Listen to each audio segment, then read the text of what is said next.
few years ago, I set the goal for Israel, becoming one of the top 5 cybersecurity powers in the world. An Israeli surveillance software tool capable of accessing microphones, cameras, and other data. The NSO group, in today's world, based on the evidence we have, they are the worst of the worst. This company, the CEO's name I think is Shalev Julio, is run in Israel. It was previously owned actually by an American venture capital firm. I believe they've been rebought out, but it doesn't really matter. Their entire business is preying on flaws in the critical infrastructure of all the software running on the most popular devices in the world. The number one target, right, is the iPhone. And this is because the iPhone, as secure as it is relative to a lot of other phones, is a monoculture, right? Like if you have an iPhone, you get these little software update notifications all the time that are like, hey, please update to the most recent version of iOS. And that's a fabulous thing. That's a wonderful thing for security, because the number one way that people's devices get screwed, if it's not just through user error, right, like you entering your password somewhere you shouldn't, it's like a fake site that looks like Gmail, but it's not actually Gmail. You just gave the guy your password. Now he uses your password to log in. But to actually break into a device is that it's not patched, right? Patch means getting these security updates, these little code updates that fix holes that researchers found in the security of the device. Well, Apple's really good about rolling these out all the time for everybody in the world. The problem is basically all these different iPhones, right? You got an iPhone 6, you got an iPhone 8, you got an iPhone X, you got an iPhone, 3, whatever. These are all running a pretty narrow band of software versions. And so these guys go, if they want to target, for example, Android phones, like Google phones, like a Samsung Galaxy or something like that. There's like 1 billion different phones made by 1 billion different people. Half of them are completely out of date. But what it means is it's not one version of software they're running, it's like 10,000. And this is actually bad for security on the individual level. But it's good for security in a very unusual way, which is the guys who are developing the exploits. The guys like this NSO group who are trying to find ways to break into phones, they now have to have like 50 different handsets running 50 different versions of software. They're all changing. They've got different hardware. They've got different chipsets. They've got different, like all kinds of just technical variables that can screw up the way they attack your phone. And then when they find one, it only works on like this Samsung Galaxy line.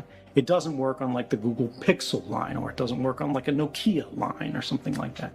Whereas they realize if they find a way to attack an iPhone, which is actually, this is difficult. This is really difficult stuff.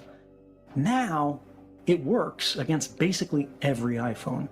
And who has iPhones? All the rich people, right? All the important people, all the lawmakers, all the guys who are in there. So they've made a business on basically attacking the iPhone and selling it to every 2-bit thug who runs a police department in the world. They sell this stuff to Saudi Arabia. They sell this to Mexico. And there's a group of researchers in Canada working at a university called the Citizen Lab.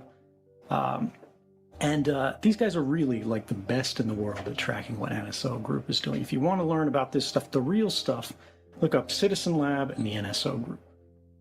And what they have found is all the people who are being targeted by the NSO Group, the classes of people, the countries that are using this. It's the Mexican government spying on the head of the Mexican opposition. Or trying to look at human rights defenders who are investigating like student disappearances, or it's people like dissidents in Bahrain. And these like petrostates, these bad actors nationally, will pay literally tens of millions of dollars each year just to have the ability to break into an iPhone for a certain number of times, because that's how these guys do it. They sell their business plan. They go, we'll let you break into any iPhone just by basically sending a text message to this phone. All you need to find is the phone number of a person who's running an iPhone, and we will exploit something. Like the easiest forms of exploit, or rather the easier types of exploits, are where they send you a text message, right? And it'll be like an iMessage or something like that. And it's got a link in it that'll be like, oh gosh, terrible news, your buddy's father just died. and we're making funeral arrangements. Are you going to be there? It's the day after tomorrow. And when you click the link for the funeral arrangements, it opens your web browser. And the web browser on your phone is always the biggest, most complicated process in it, right? There's a zillion lines of code in this, as opposed to an instant messenger where there's fewer lines of code in it. And they'll find one thing in that where there's a flaw that lets them feed instructions, not just to the browser, but basically escape the little sandbox that the browser's supposed to play in. That's supposed to be safe, where it can't do anything too harmful. And it'll run out of this sandbox, and it'll ransack your phone's like hardwired operating system, the system image. It'll like give them privileges to do whatever they want on your phone, as if they are you. And then as if they have a higher level of privilege than you. They have system level privileges to change the phone's operation permanently, right? And this is the problem, is on the phone.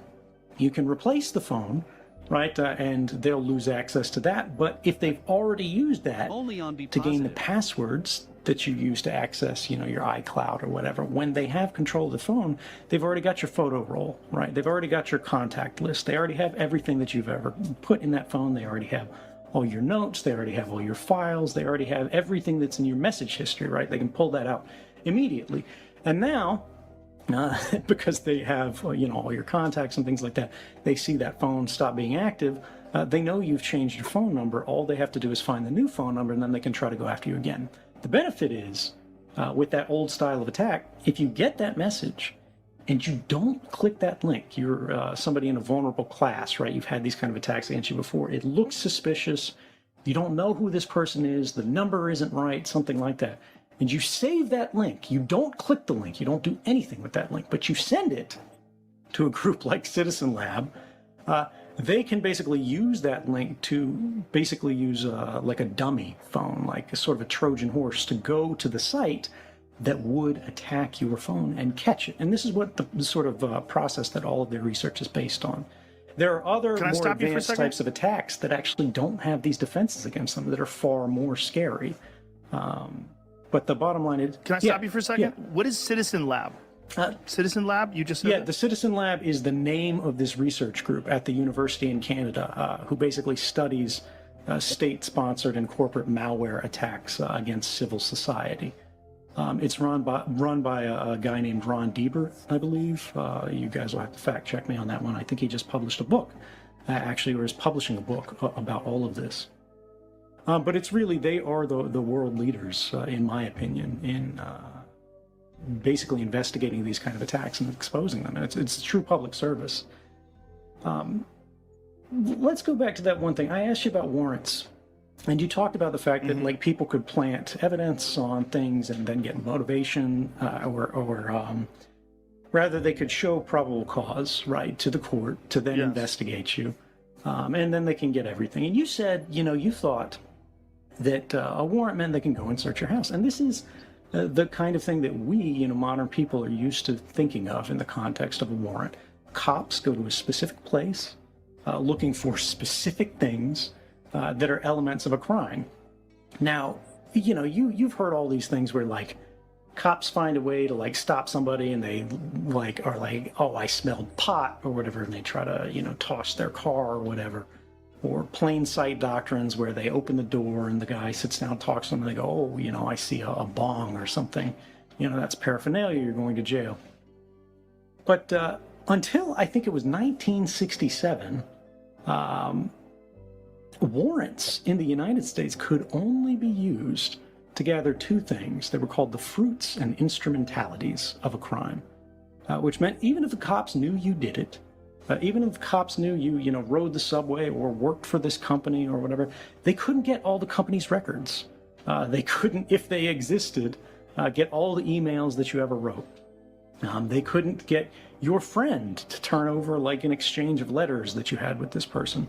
The fruits of the crime were the things that they gained from it, right? If they robbed the bank, the cops could get the sack of money. The instrumentalities were the tools that were used, right? Like they could seize all of those things.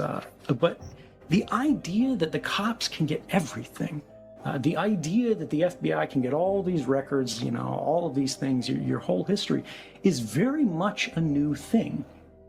And nobody talks about that today. We just presume it's normal. We presume it's okay. Only on but between 1967 and today, think about how many more records there are about your life and how things, like how you live, private things about you that have nothing to do with criminality and everything to do with the intimacy of who you are.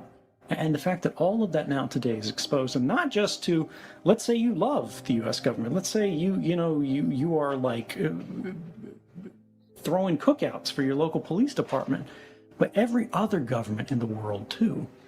And we really need to ask ourselves, how much information do the authorities of the day need to do their job? Right? How much do we want them to have? How much is proper and appropriately and necessary?